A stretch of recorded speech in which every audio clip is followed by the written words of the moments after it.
to speak to you about something again I wish someone had explained to me in my younger years, especially in ministry, and especially in ministry in a charismatic Pentecostal kind of church. Your church and our church would fall into that tribe. Most days we're happy to be in that tribe. Some days, not so much. Some of our times our Pentecostal charismatic tradition has not served as well. And I think in this area too especially.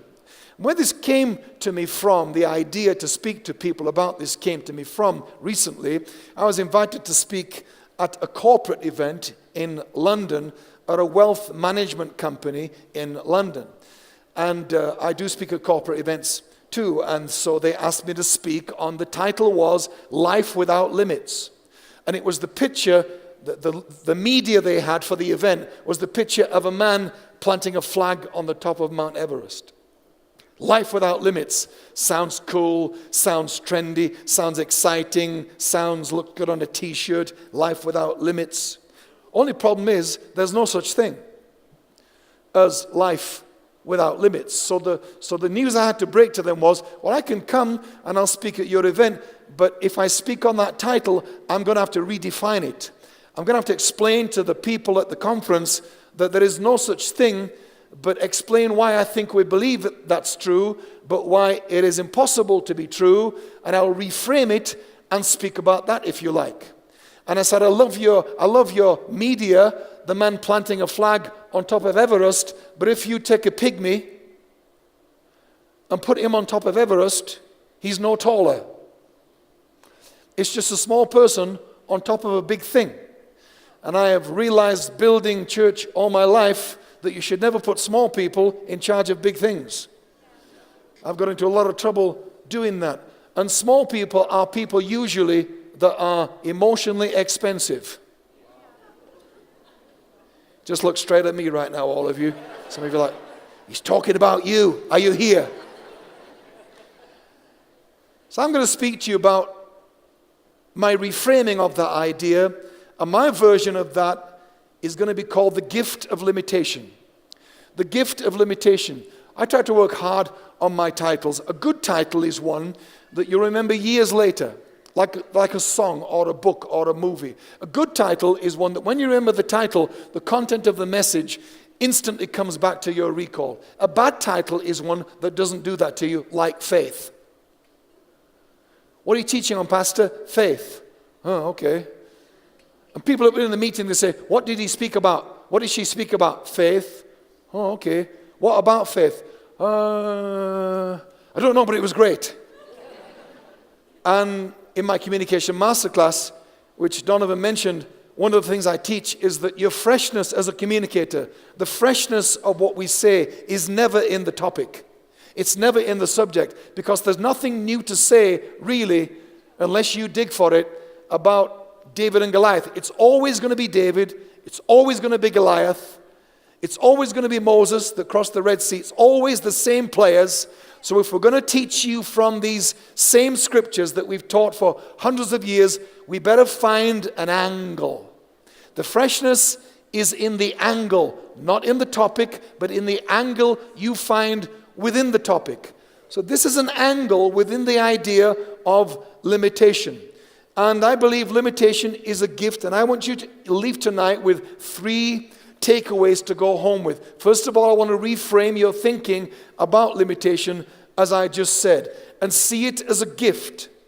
Because accepting the limitations that you can't change, and we all have them, limits you, if you like, or frees you, or pushes you towards the limitations that you can change.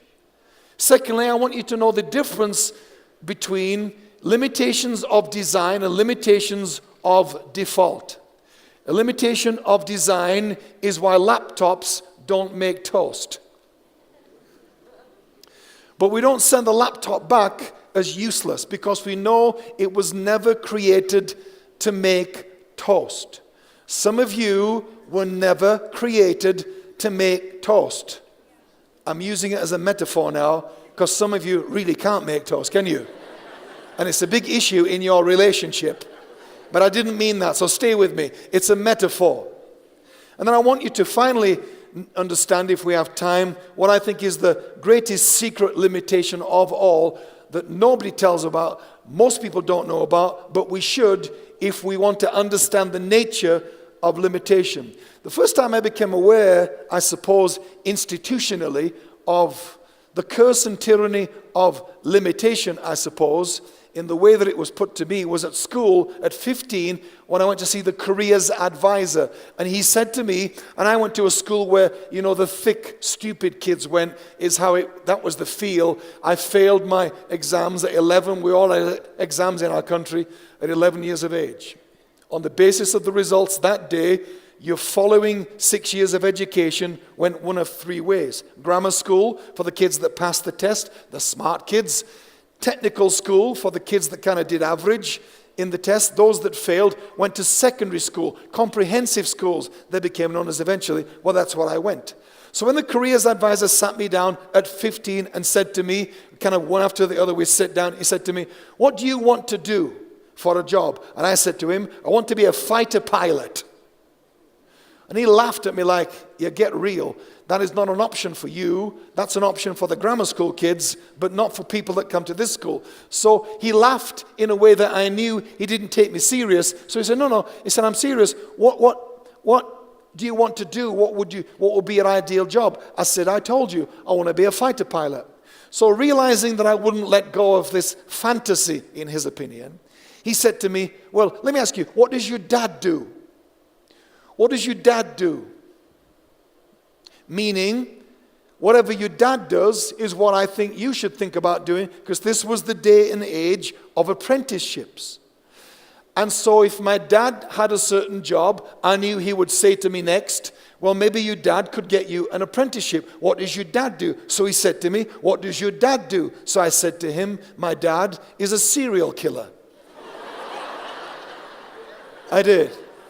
I should have known then I was destined to be a rebel and a revolutionary. I said, "My dad's a serial killer." He said, "What? Excuse me? What did you say?"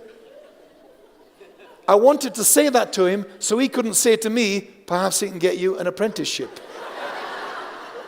I wanted to shortcut the script. I wanted to take the script off him and tear it up and throw him. Of course, he just saw me as rude and as out of control and tried to fix me. But I realized at 15 years of age that the system was stacked against me. That the system, and some of you are in a system, and if you're at school, you're in a massive education system. The education system in this country and in our country and in generally westernized education systems is killing our kids.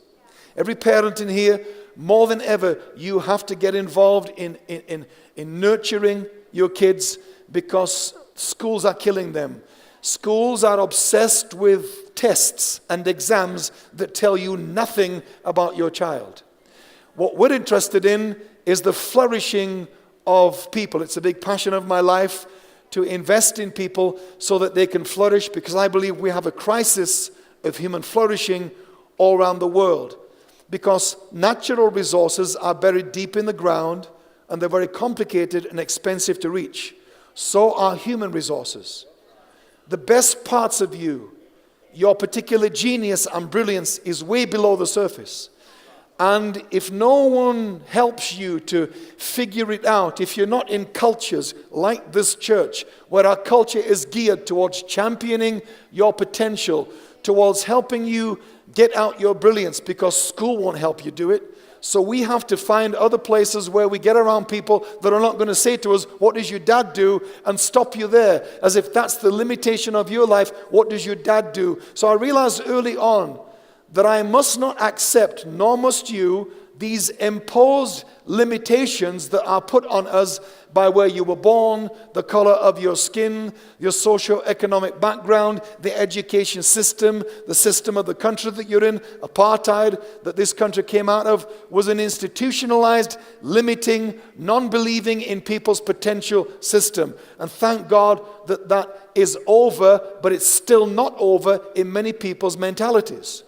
We've still got a long way to go, as we have in America with the whole black-white race issues there, because I also have a home in America, spend a lot of time there. So as I got into my late teens, early 20s, I had a epiphanal, defining, life-changing experience around about 20 years of age. I call it the yellow that triggered the green.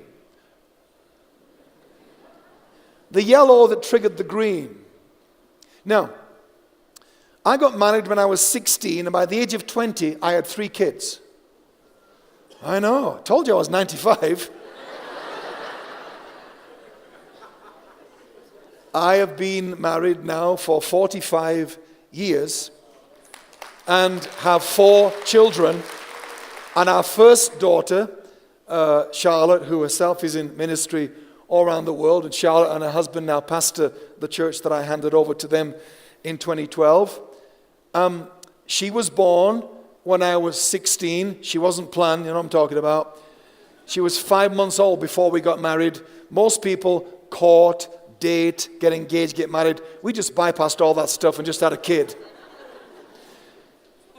Then my wife and I had twins. I know.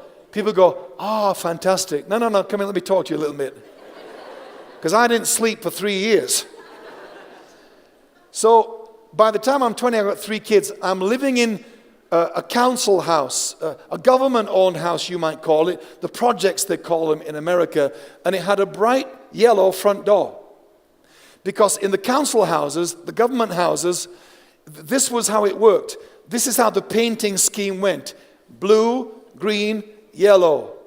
Blue, green, yellow. And the house you moved into was forever that color. You couldn't paint it any other color. You couldn't mess with it. It was government-controlled, government-policed, government-backed up color scheme. And so if you moved into a yellow house and thought, you know what, I'll just change that, you realize then you can't. All the woodwork, all the front door, the frames, the glass frames were all painted, and I'm talking bright canary yellow. That yellow there, that's the only picture I could find. I couldn't find the picture of my house, but it's kind of like that. So blue, green, yellow, so we were yellow.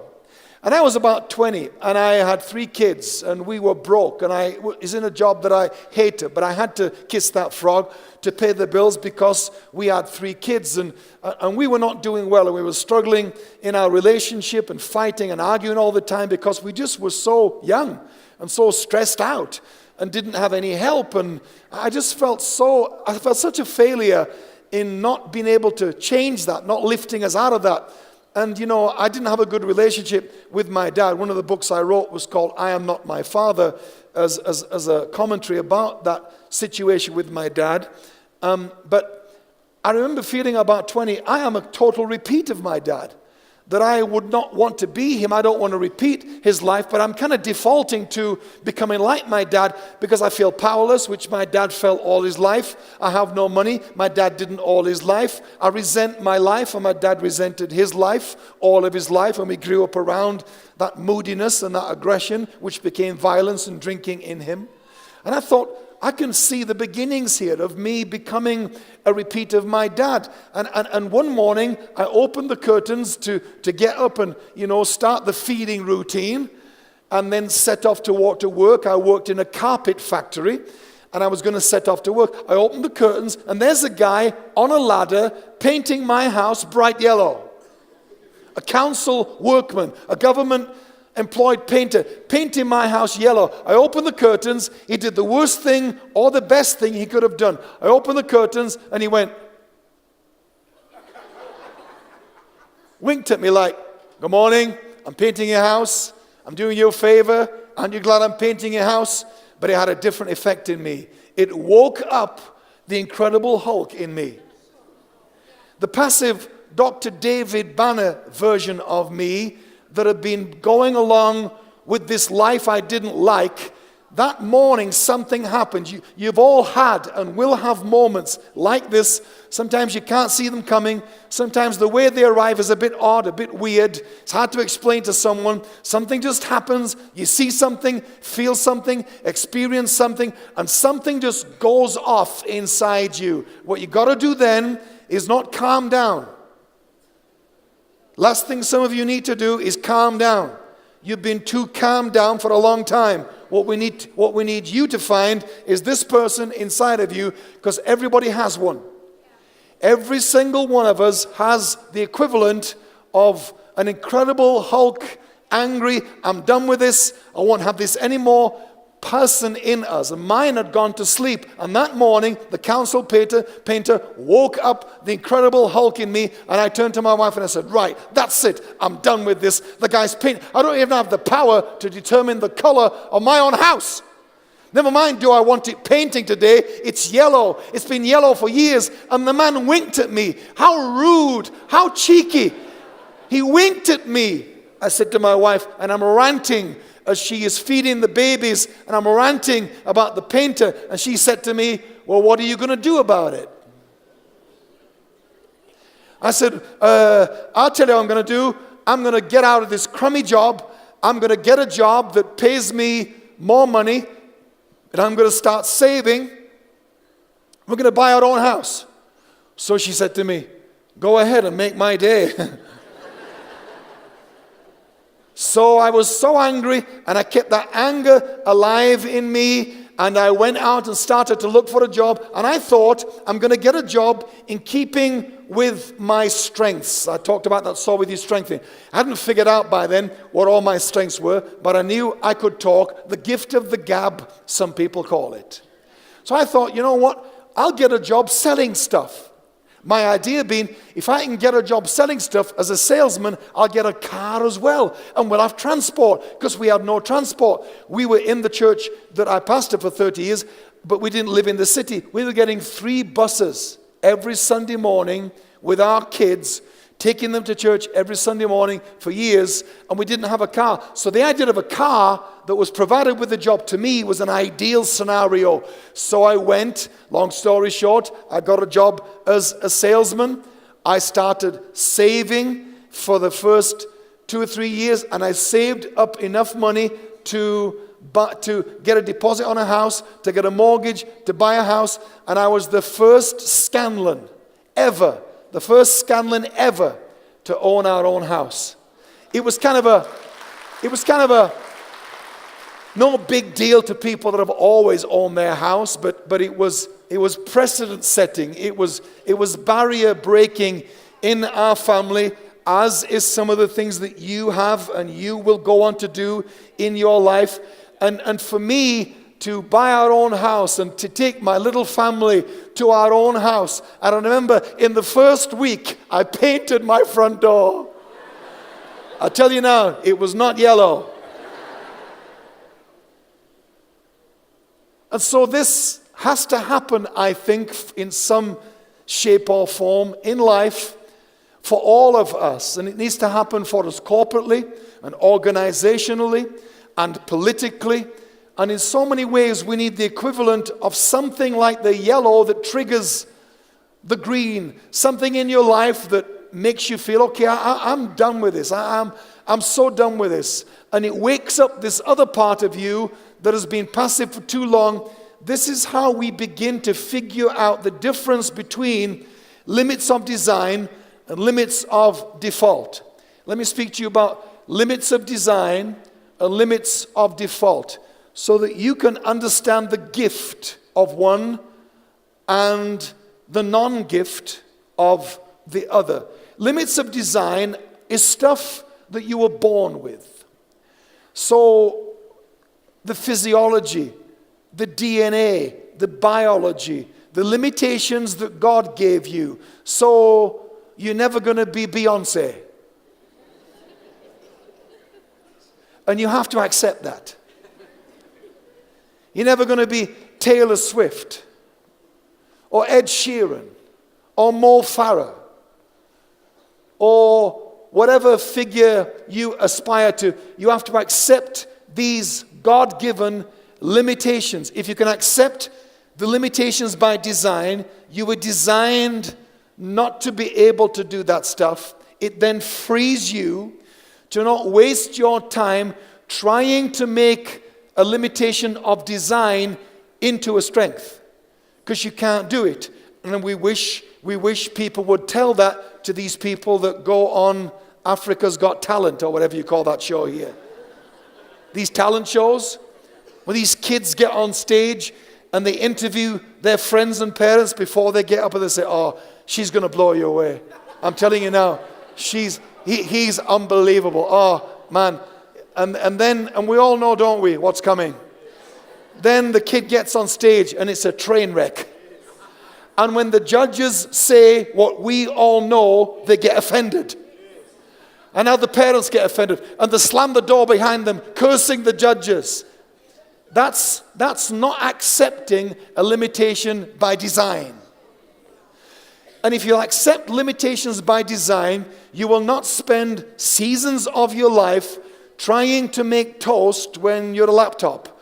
Trying to be Beyonce when you are beyond doing that. I don't know what happened just then. It's been a long day for me. So a limitation by design is something you were born with.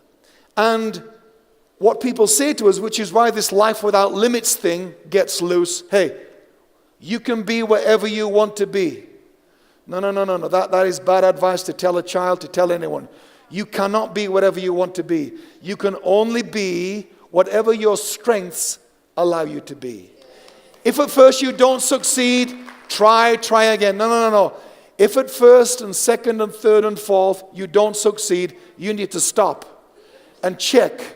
Am I trying to do something that actually I'm good at? Because people try again and don't succeed and think the answer is to try more. And you'll spend years of your life trying to get good at something that God never made you good at. Because it's a limitation of design. You were built not to be able to do that. And if you can figure out what those are, then you are free to focus on limitations of default. Limitations of default are the things that you should not accept in life. The things that society, that the careers teacher put on me. Limitations of where you came from, your background. As I said, the color of your skin, or a system that's stacked against you, or some identity that you shouldn't have accepted, or anything in life that says to you, you can't do this, and you should question it and lean against it and push it. Limitations of default are up for grabs. Limitations of default, and they're all over our society in relationships, are the ones you should say, I don't think that's true about me. I don't accept that. I don't want to settle into just becoming that person. I'm going to push that a little bit. I'm going to see whether or not I can actually change that. I'm going to see whether I can go for that. These are limitations by default. Default means, and this is the danger of default, default is like autopilot on your life. So you kind of don't know it's happening. You just bob along for years accepting that that's not an option for you. Accepting that you'll never be any good at that. Accepting that you shouldn't really aspire to that. People like you really don't aspire to that. And default is this autopilot going along in life, accepting this stuff. And what you have to do with limitations of default is you have to take manual control of your life. You have to take your life off autopilot setting and grab the controls for yourself. And start flying your life manually. Start saying, I refuse to accept this about me, that my family and friends, and sometimes family and friends are the worst at putting default limitations on us. Because they can't see you any different to how they've always known you. And you must never, ever be loyal to an old version of yourself. You can't do that. That's a default setting. It's just the way I am. It's just the way he is. Just the way we are. We kind of always been like that. Yeah, hello. Then maybe you need a yellow to awaken your green for you to break that containment, because millions and millions and millions of us live our lives in these containments that we don't know we have, because it's a limitation not that God chose, not a design one. You can't change those. But it's a default one. And we think that they're the same because people tell us, you'll never amount to anything. You'll never be able to do that. I don't think that's possible. I don't think that can happen in a place like this, a town like that, a country like this. And we think that that is somehow a limitation of design. So we leave it alone. It's a default one. You have to figure out the difference and then start to push against the ones that you should not lie down under. Y'all okay? I know that some of you are lacking a few Bible verses tonight to make you feel this is kosher and from Jesus. But you'll be okay. I want to mention this last few minutes what I think is the greatest secret limitation of all. The greatest secret limitation of all. It was worth coming just for this tonight. And the greatest secret limitation of all is what I would call our belief systems. Our belief systems. Belief systems are something I'm fascinated by, and I've studied psychology for about 15 years now because I wanted to understand people better than I did, because people can be interesting, weird, strange, random, complicated, scary. And I wanted to understand people. I think anybody that works with people at least owes it to yourself and them to try and figure people out, because most people are too lazy to figure themselves out. So I thought I better figure themselves out for me so that I am not all the time dealing with weird stuff that I can't explain and I get discouraged and fed up and think I'll change my job. Because you got to figure people out. So psychologists teach us that belief systems are the hard wiring of what you believe. Problem is that the belief systems are established by the age of 8. So whether you grow up to be a stingy person or a generous person is decided by the age of 8. Whether you grow up to be a risk taker or a play it safe person is decided by the age of 8. Whether you grow up to be a forgiving person or a person that holds grudges and you don't forgive is decided by the age of 8. These belief systems that are embedded into us in the most formative season of our life, childhood, because kids don't learn like you're learning now, not in your head taking a note. Kids just learn by monkey see, monkey do, don't they? Kids just pick stuff up, and you say to kids, where did you get that from? And the answer is, from you. And because you don't remember telling them to behave that way, you don't think you're responsible for it.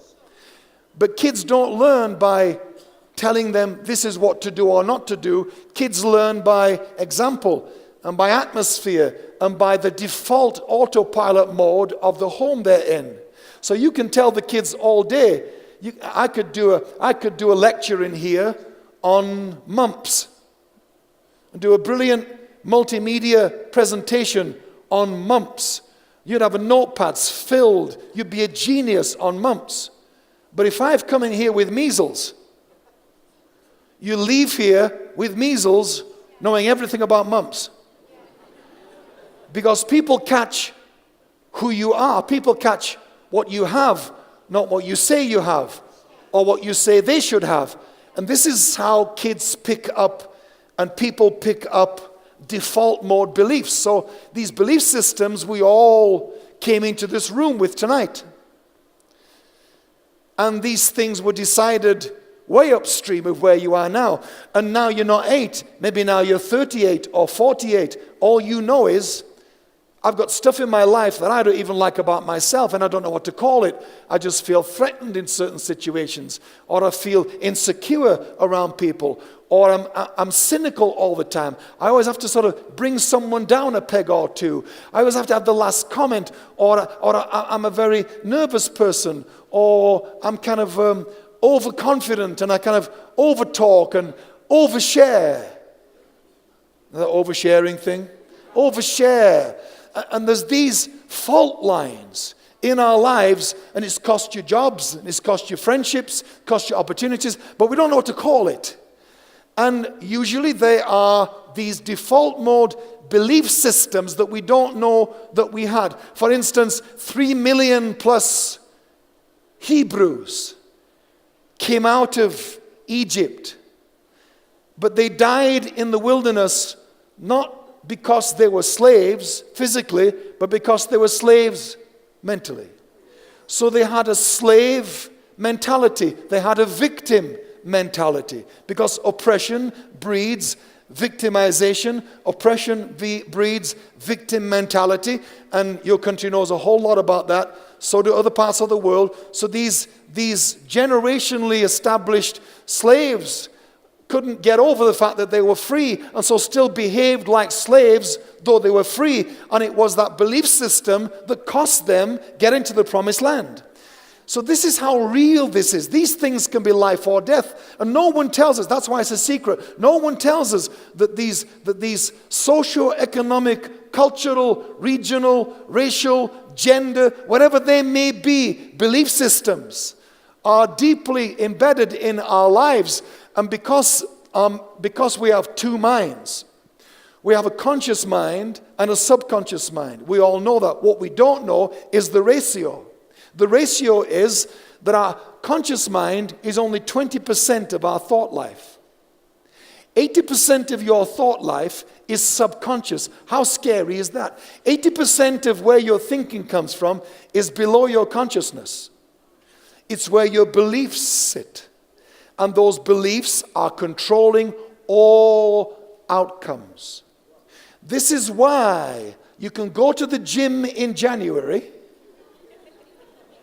You know, that New Year's resolution stuff. I'm going to get fit, lose a few pounds. Go to the gym in January, and by February, March at a stretch, you're going less often or not at all. Or the treadmill someone bought you for Christmas so that you can work out at home. You were on it religiously, dedicatedly, every single day until about 1st of Feb.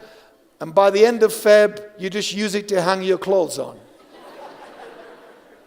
Because your 20% head said, this is good, I'm going to do this. But you didn't know, and no one told you, that your belief system sat there saying, no freaking way are we doing this.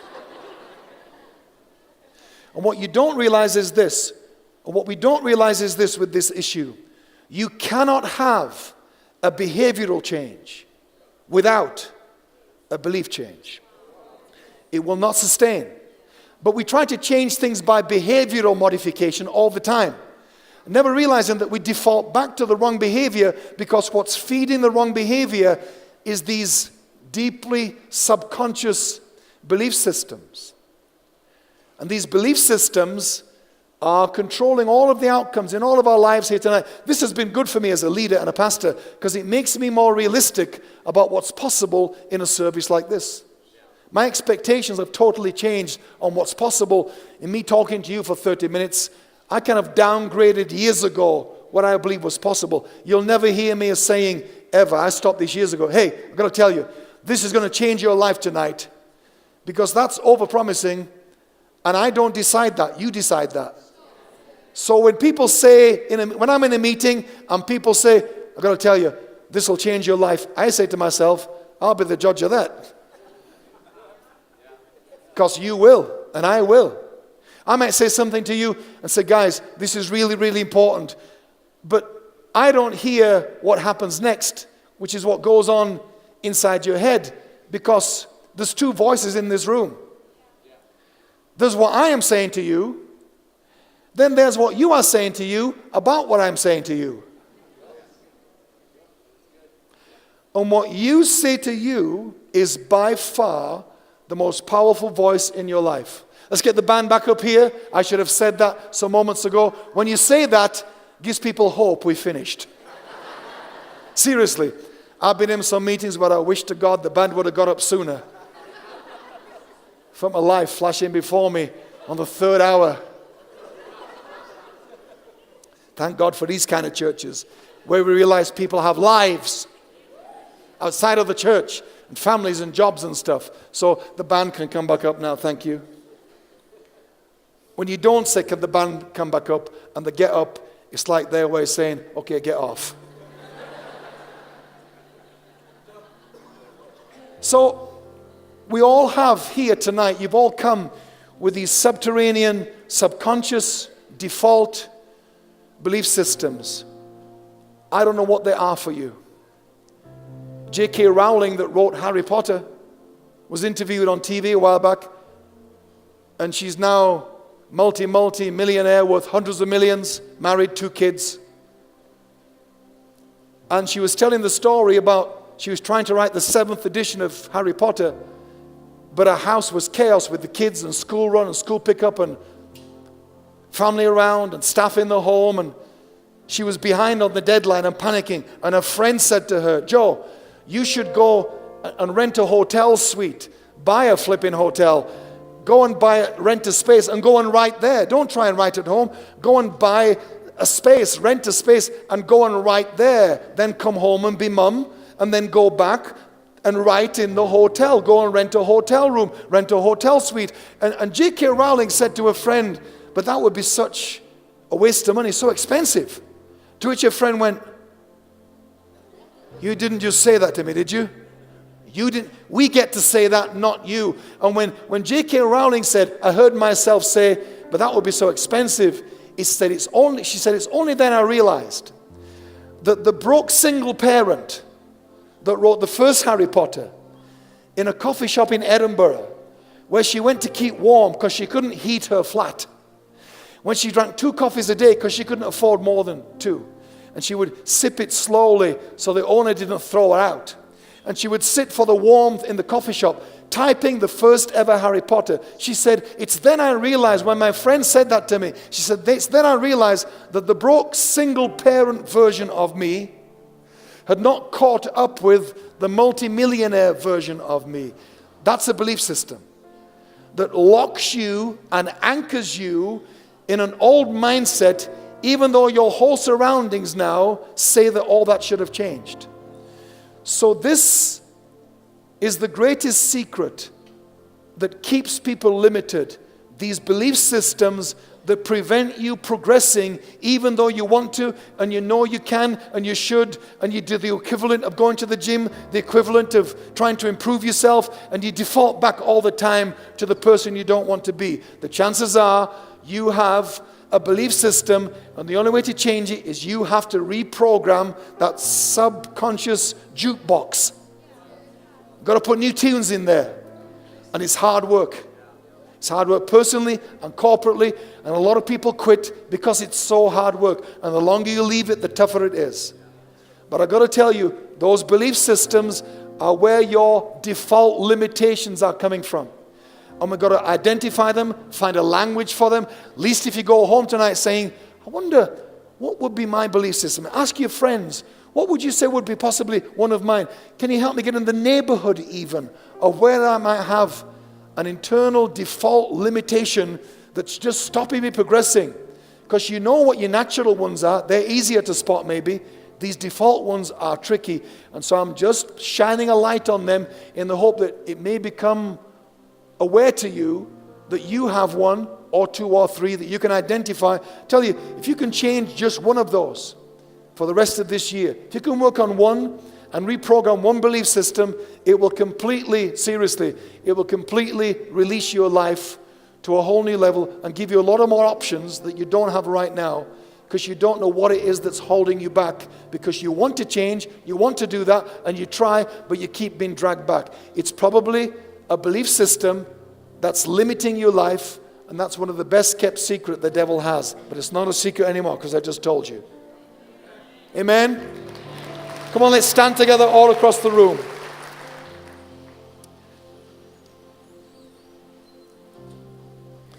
Well, Father, we thank you so much for this amazing idea that you had at the beginning to use us, to use ordinary people to represent you in the earth. And we feel privileged to have met you. That you even glanced in our direction still is amazing to us. Let alone that you would include us and use us and believe in us and get stuff done through us.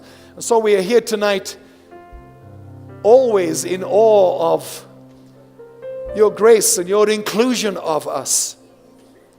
And I just pray tonight for everyone here, those listening later, to the download online, that you will help us to get intentional about this issue of limitation. Help us to figure out our default mode limitations. Help us to find the courage and the wisdom to identify and to navigate our way through the complexity of this limitation issue. And I pray for change and progress and upgrades and breakthroughs for us as we become aware of our self-limiting default modes, and the green, as it were, wakes up inside us. And I pray for an enough is enough moments for us in these weeks and months ahead as we start to tackle and change things that we shouldn't have been living with for as long as we have. And we thank you for your divine assistance, help, partnership, belief in us as we attempt massive things in our lives that people tell us we can't do and our forefathers never beat. But on our watch, in our time and our turn, we are committed to not default to our ancestors, our forefathers, helplessness, victim mentality, fear, insecurity, small-mindedness. Lord, we refuse that. Every generation has to make a choice about these things. We choose to step up and to stand out and to speak up and to take manual control of our lives in Jesus' name. Thank you, Father. Let me ask all across the room while eyes are closed. If you're here tonight and you've never ever given your life to Jesus, who gave his life to you 2,000 years ago, so this moment isn't about God making his mind up about you. That happened way back. This is down to you now. Never given your life to Jesus. I wonder, would you want to do that tonight? Is this the right time and the right moment for you? Maybe you once prayed a prayer, lifted a hand and prayed a prayer, but you weren't ready. You did it to keep someone else happy. That happens a lot. Did it for your spouse. Did it to keep your friends happy because you thought, if I don't lift my hand, it's a deal breaker. So tonight I want you to listen too, because this is about you, for you, deciding for you, not for anyone else, that I want to make this decision. I want to make this stand tonight. And God, I give you my life. I want a new beginning. I'm stepping up and I'm stepping out. Come on. If that's you tonight, will you lift your hand where you are? When I've seen your hand, you can take it down. And you're just saying, yeah, that's absolutely me tonight. Come on, someone here, someone over there. Come on, over there, fantastic. Come on, who else? Just keep lifting your hands. Someone there, down here, there, fantastic. Anyone else? Just lift your hand where you are. Come on, anyone else? Someone there, over there, fantastic. Everybody look at me a minute. Let me just say, listen, lifting a hand is only one way to come to Christ. It's not the only way. If lifting a hand doesn't suit you, then don't lift your hand. Don't let our methods stop you. Find whatever way works for you. We don't care how people come to Christ. We just care that you do, and we care that our methods don't stop you. So listen, if you're not offended that we ask you to lift a hand, we're not offended that you don't. It's a win-win. But those that did lift a hand tonight, we honor you, we celebrate you, we thank you, because it's a tough thing to do sometimes. But if you're in your heart thinking, I would like to do that, but I would like to do it in a different way, we don't care. Find someone, speak to someone. But let today be the day where you do the equivalent of that somehow in your life, is what this moment is all about. I'm going to say, let's give a huge applause to the ones that did lift a hand. I'm going to hand back to Pastor Donovan. Thanks everybody for having me. Go strong. Thank you. Blessings. Thank you.